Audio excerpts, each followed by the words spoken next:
ராசிக்கு உண்டான செப்டம்பர் மாத பலன்களை பத்தி நம்ம பார்க்கலாம். சிம்ம ராசியை பொறுத்த வரைக்கும் பாத்துட்டீங்கன்னா அஷ்டம சனி நடந்துகிட்டு இருக்கு. அதே போல ராசிக்குள்ள கேது இருக்கு.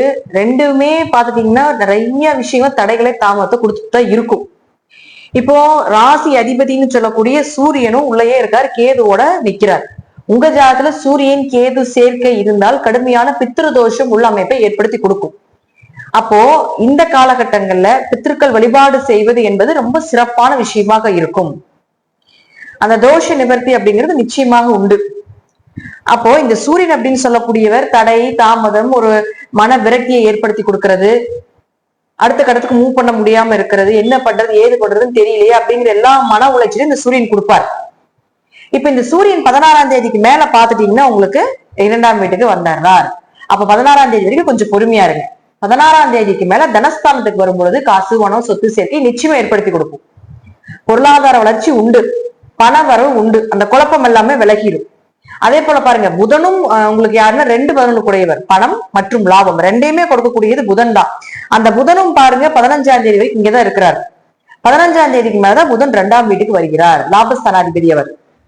அப்ப புதன் வந்து இங்க ஆட்சி உச்சம் பெறுகிறார்.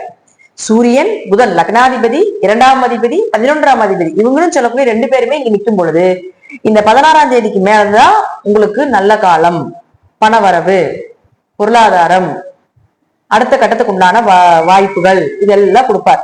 கொஞ்சம் 15ஆம் தேதி வரைக்கும் பொறுமையா இருந்துக்கணும். ஏன்னா உங்களுடைய ஆசைகள் நிறைவேறது. ஏன்னா கேதுங்கிறது பாத்தீங்கன்னா உங்களுக்கு ஒரு சர்ப்ப கிரகம், தடையை கொடுக்கறது, அழிக்கிறது. இருக்கிறதுல பெரிய கிரகம் கேதுதான். கேதுவு மாரி இங்க பரிகாரம் அப்படிங்கிறதே கிடையாது. கேதுவுக்கு பரிகாரமே இல்லை அப்படிங்கிறத உண்மை. அனுபவிச்சுதான் கழிச்சு போகணும். அப்ப அதற்குண்டான விஷயங்கள் எல்லாமே கொடுப்பார், ஞானத்தை கொடுப்பார். ஏன் வரல, எதுக்கு வரல, என்ன நமக்கு பிரச்சனைகள் போகுது அப்படிங்கிற எல்லா அறிவையும் கொடுப்பாரே தவிர அது அவர் அங்க இருக்கிற வரைக்கும் அதை கொடுத்துட்டே தான் இருப்பாரே தவிர அதற்கப்புறம் தான் நமக்கு ரிலீஃப் பண்ணுவார். அப்ப 16ஆம் தேதிக்கு மேலதான் உங்களுக்கு உண்டான அந்த ஒரு நன்மைகளோ பணவரவோ வளர்ச்சிகளோ பெயர்ப்புகளோ எல்லாமே 16க்கு மேல நீங்க கணக்கு வச்சுக்கலாம். அதே போல பாருங்க, உங்களுக்கு சுக்கிரன் அப்படின்னு சொல்லக்கூடியவர் 3-10 கூடையவர். 14ஆம் தேதி வரைக்கும் உங்களுக்கு 12ஆம் வீட்டுக்கு, அதுக்கப்புறம் பாத்துட்டீங்கன்னா ராசிக்குள்ள வர கேதுவோட சேர்றாரு. அப்ப 3 மற்றும் 10ஆம் அதிபதி 12 இருக்கும்போது தொழில் விரயங்கள், கொஞ்சம் முயற்சிகள் தடைபட்டு போறது, தொழில் ரீதியான சந்திப்புகள் கொஞ்சம் சரியில்லாம போறது, அலைச்சல், பயணங்கள், தூக்கம் இல்ல, இதெல்லாம் நிறைய விஷயங்கள் உண்டு. அப்ப 14ஆம் தேதி கூட ராசிக்குள்ளேயே வருது. அப்ப 14ஆம் தேதி ராசிக்குள்ள வந்தாலும் அதற்குண்டான விஷயத்த சொல்லி கொடுக்கும். ஏன்னா கேது அங்க இருக்காரு இல்லையா, அந்த ஞானத்தை கொடுத்துருவார். ஏன் தொழில் வரல, ஏன் உங்க இப்ப 3ஆம் இடம் அப்படிங்கிற தைரியம், விஜய வீரிய ஸ்தானங்கள், கலைகள், இதெல்லாம் 3ஆம் இடம் தான். அப்ப அதுல எல்லாம் இருக்கிறீங்க, கலைகள் சார்ந்த விஷயத்துல இருக்கிறீங்கன்னா அப்ப ஏன் அதெல்லாம் நடக்கல, அந்த கலைத்துறையில் இருக்கக்கூடியவர்களுக்கு ஏன் முன்னேற்றங்கள் வரல அப்படிங்கிற எல்லா விஷயத்தையும் இந்த கேது ஏற்படுத்தி கொடுத்துரும் சிம்ம ராசி சிம்ம லக்னக்காரர்களுக்கு. அப்ப அதற்கப்புறம் உங்களுக்கு 14ஆம் தேதிக்கு மேல இங்க உள்ள வரும். அதுக்கு முன்னாடி உங்களுக்கு தொழில் ரீதியாக ஏதாவது இருக்கு, ஏதாவது உங்களுக்கு தொழில் ரீதியாக சந்திக்கணும் இப்படி எல்லாம் இருந்தீங்கன்னா நீங்க கொஞ்சம் 14ஆம் தேதிக்கு முன்னாடி வைத்துக் கொள்வது நல்லது. 14ஆம் தேதிக்கு மேல கொஞ்சம் பொறுமையா யோசிச்சு செய்யறது, தொழில் ரீதியாக மட்டும் கொஞ்சம் கவனமா இருங்க. அது கொஞ்ச நாள் தான். அதுக்கப்புறம் பாத்தீங்கன்னா இந்த மாசம் முடிவிலேயே ஒரு மாத காலத்திலேயே சுக்கிரன் மறுபடியும் மீண்டும் 2ஆம் வீட்டுக்கு வந்துடுறாரு.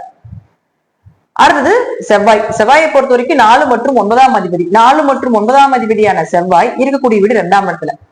அப்ப 4 கூடையும் 9ஆம் அதிபதி 2ஆம் வீட்டுல இருக்கும் பொழுது ஓரளவுக்கு பண வரவு, பொருளாதாரம், அப்பா சொத்துக்கள் கிடைப்பது, வீடு மனை சொத்துக்கள் கிடைப்பது, கொஞ்சம் ஆரோக்கியம் சிறப்பா இருக்கிறது, தாய் தந்தையருடைய ஆரோக்கியம் சிறப்பா இருக்கிறது, அவங்களுக்குள்ள சண்டை பிரச்சனைகள் இருந்தாலும் கூட ஓரளவுக்கு நன்மைகளை கொடுக்கக்கூடிய அமைப்பு இதெல்லாம் ஏற்படுத்தி கொடுத்துருவார்.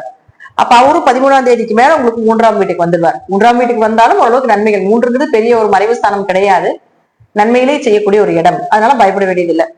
ஜாதகத்துல சனி வக்கரமாக இருந்தால் கொஞ்சம் கணவன் மனைவிக்குள்ள கடன் சார்ந்த விஷயங்கள், நோய் சார்ந்த விஷயங்கள், இது எல்லாமே பிரச்சனைகளை இருக்கு அப்படின்னா ஓரளவுக்கு நிவர்த்திகள் கிடைக்கும். நம்ம தனியா சனி பயிற்சி, குரு பயிற்சி, ராகேது பயிற்சி எல்லாமே கொடுத்துருக்கோம். இல்ல அப்படின்னா இந்த சனி பகவான் அப்படின்னு சொல்லக்கூடியவர் உங்க ஜாதகத்துல வக்கரமாக இல்ல அப்படின்னா அது சார்ந்த விஷயத்துல, அதாவது சனி 6-7 கூடையவர், கடன் நோய் வழக்கு, திருமணம் சார்ந்தது, பார்ட்னர் சார்ந்த விஷயத்துல இந்த காலகட்டங்களை கொஞ்சம் ஒரு முறைக்கு பல முறை யோசிச்சு செய்யறது, புதுசா இன்வெஸ்ட்மெண்ட் பண்ணாம இருக்கிறது, திருமணம் சார்ந்த விஷயத்துல கொஞ்சம் கவனமா ஹேண்டில் பண்றது, இதெல்லாம் கவனமா இருந்துக்கோங்க. 11ல குரு இருக்கிற வரைக்கும் ஏதாவது ஒரு வழியில பணம் வரவு, ஏதாவது ஒரு வழியில லாபங்கள், பணமே எவ்வளவு தடையானாலும் கூட தேவைகளுக்கு கிடைப்பது, இதெல்லாம் குரு கொடுத்துருவார். ஏன்னா அஷ்டமச்சனி நடக்குது, உங்களுக்கு ஏது இருக்குது, பணத்தடை, பொருளாதார தடை, நிம்மதி இல்ல, இதெல்லாம் இருக்கும்.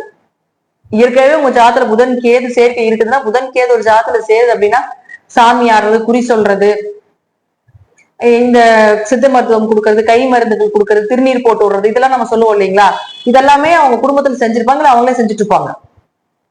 அப்ப இதுவும் இப்ப சேரும் பொழுது உங்க ஜாதகம் இதை காட்டும். அப்போ கொஞ்சம் கவனமா இருந்துக்கோங்க. 15ஆம் தேதிக்கு மேல நல்ல பரவரவு, பொருளாதார வரவு உண்டு. தொழில் விஷயமாக இருந்தா மட்டும் 14ஆம் தேதிக்கு முன்னாடி பேசிக்கோங்க, அதற்கு மேல பேச வேண்டாம்.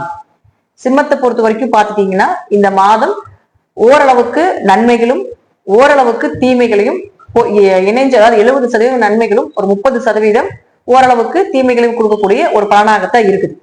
பட் எந்த நேரத்துல என்ன பண்ணணும் அப்படிங்கறத நம்ம சொல்லியிருக்கோம். அப்ப அதுபடி கொண்டு போனீங்கன்னா 100% நன்மைகளே கொடுக்கக்கூடிய அமைப்ப இந்த சிம்மத்துக்கு இந்த மாதம் நடப்பதற்குண்டான அதீத வாய்ப்புகள் உண்டு.